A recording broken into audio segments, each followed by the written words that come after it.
Hello, my name is Russell Holtz, and I'm pleased to present to you my simulator lessons for Condor 2. These lessons are optimized for use with a Mach 0.1 simulated glider cockpit, but can be adapted for use with any Condor 2 setup.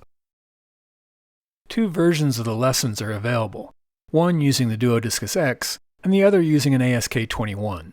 I'll be describing the Duodiscus X version of the lessons in this video, although the ones for the ASK21 are very similar. When you purchase the lesson plans, you'll also get a progress record, which includes the reading that a student should do in my textbooks before doing the lessons, and an instructor guide, which gives hints and tips for instructors using the lessons with their students. The lessons are divided into 9 modules, and each lesson consists of one or more scenarios. This allows me to break each maneuver down into smaller pieces so that the student only has to learn one new skill at a time. The modules are Basic Flight Controls, Landings, Glide Slope Control and Patterns, Takeoff and Tow, Crosswinds, Stall and Spin Recovery, Rope Brakes, Emergency and Unusual Procedures, and Flying and Lift. The first 4 modules should be done in order as they build on the skills learned in the previous module. The next modules can be done in any order.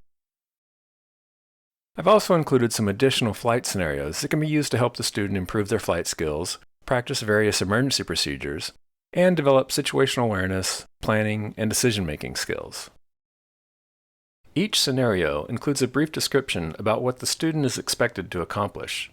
This description isn't meant as instruction on how to fly the maneuver. That information is given in the Flight Training Manual for Gliders. Most of the scenarios have demonstrations that the student can watch to see the proper way to fly the maneuver. You can see the demonstration by clicking the View Lesson button, or try the lesson yourself by clicking on Try Lesson.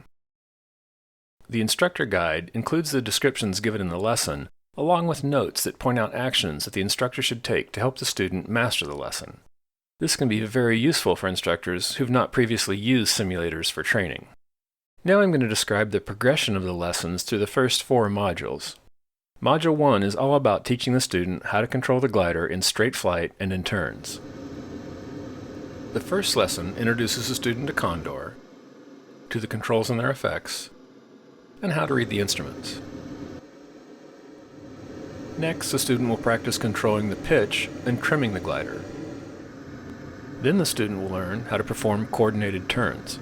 Having the turn point posts in the background helps the student see clearly when the nose swings when rolling into or out of a turn. Now that the student can control the pitch, trim the glider, and coordinate the ailerons and rudder, they're challenged to fly on a constant heading in conditions that will require that they make frequent control corrections. Each scenario in this lesson has more turbulence than the previous one. Next, the student is told to fly through the turn point poles. They get practice at coordinating their turns, and also get to practice establishing and holding a heading. The first scenario requires only gentle turns, with the second one requiring more aggressive turns. The final lesson in this module prepares the students to do the 90-degree turns required in the pattern, as they fly through 4 turn points arranged in a square. Module 2 teaches the student the skills they'll need to perform a landing. First, the student learns how to keep the airspeed of the glider constant when using different air brake settings, and is introduced to the concept of searching for the half air brake glide slope. Next, the student practices flying along a straight line to simulate lining up with the runway, but without the pressure of an imminent landing. Again, with each subsequent scenario, the turbulence increases to challenge the student. As all instructors know, the success of the student's first landing is almost always followed by the failure of the student to be able to control the glider during the rollout. One of the many advantages of the simulator is that the student can practice taxiing the glider before they land, so that when they do land, they're set up to succeed rather than fail. This next lesson is one of my favorites. It teaches the student that the glider lands when it's ready and shouldn't be forced onto the ground. I challenge the student to make it to the post at the far end of the runway without touching down. The scenario is set up so that isn't possible, but in trying, the student will hold the glider off as long as possible and will naturally perform a nice low-energy landing.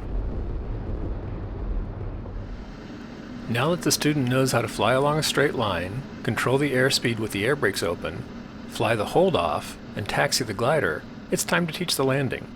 With all the other skills learned, the only new thing the student has to do in this lesson is transition from the final to the hold off. The goal of Module 3 is to teach the student how to fly a pattern, adjusting the glide slope so that they arrive at a specific aim point with the desired airspeed. They start out by learning how to adjust the air brakes on final to intercept the half air brake glide slope to the aim point. Then they do the same thing, but this time starting out on the base leg.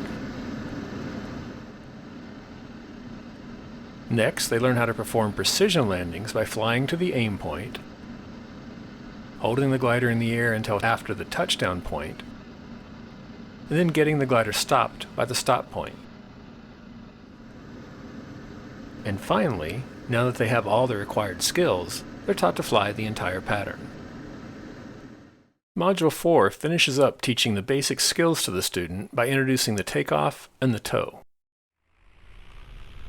The student now knows how to taxi the glider, which is the first part of the takeoff, and how to do a hold-off, which is the second part. So the only new skill the student has to learn in this first lesson is how to follow the tow plane. To hone the student's towing skills, boxing the wake is introduced next, followed by the tow signals. The last lesson in this module brings everything together. The student will do some pattern tows, completing an entire flight from takeoff to landing. I'm now just going to give a quick overview of the materials covered in the remaining modules 5 through 9. Module 5 is all about dealing with crosswinds. First, the student learns how to track along a line using a crab. Then the student is taught how to transition from the crab into a slip. Now that they know how to crab and slip, the student is placed on final and will perform a few crosswind landings. Then the student learns how to apply crab angles in the pattern to adjust for crosswinds. And finally, the student practices some crosswind takeoffs. Stall and spin recognition and recovery is the topic of Module 6. First, the student learns to recognize and recover from a stall in straight flight. The student is then faced with some challenges, which require them to stay above boxes outlined by these yellow lines. This gets them to concentrate on a goal while forcing them into situations where the glider will stall. This teaches the student that no matter what their goal is, staying in control of the glider is always the top priority. The next lesson deals with stalling on final with the air brakes open. And then the student learns to deal with deep stalls. In the turning stalls lesson, the student is challenged to fly around as many of the turn points as possible without descending into the yellow box. Again, the student must learn that controlling the glider is more important than any other goal. And finally, the student learns how to enter and recover from a spin. Module 7 introduces the student to premature termination of the tow, or rope brakes.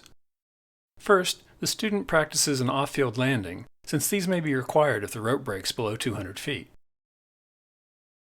Next, downwind landings are practiced, which the student will need to do if the rope breaks between 200 and 400 feet. Then, the rope brake planning and calls are introduced and practiced. Finally, there are lessons that demonstrate and let the student practice dealing with rope brakes at 20, 100, 200, and 400 feet.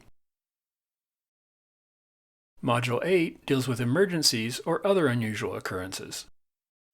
First, the student is taught how to perform a forward slip, which can be used if they end up way too high on final or if the air brakes fail closed.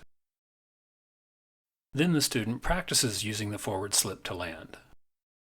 Then the student practices a full air brake pattern to simulate what they would do if the air brakes open but fail to close. The student is then exposed to a series of unusual patterns, where the scenario starts with the glider low and not in a normal place in the pattern. These give the student experience at evaluating the situation, making a plan and perhaps an alternate, and then executing the plan. The student then learns to deal with an off-field landing where there's an obstacle that must be cleared. The last lesson in this module is a high wind pattern and landing. Module 9 is all about flying in lift. First, the student learns how to fly consistent circles that are necessary for efficient thermaling. Then, rapid speed changes are practiced, which the student might need to do when entering and exiting thermals, as well as steep climbing turns or chandelles that can be used to enter a thermal from a high cruising speed. And finally, the student gets to practice working thermals, flying in wave, and climbing in ridge lift. I think that you'll find by incorporating simulator training in your syllabus, you'll see your students progress much more rapidly in the air.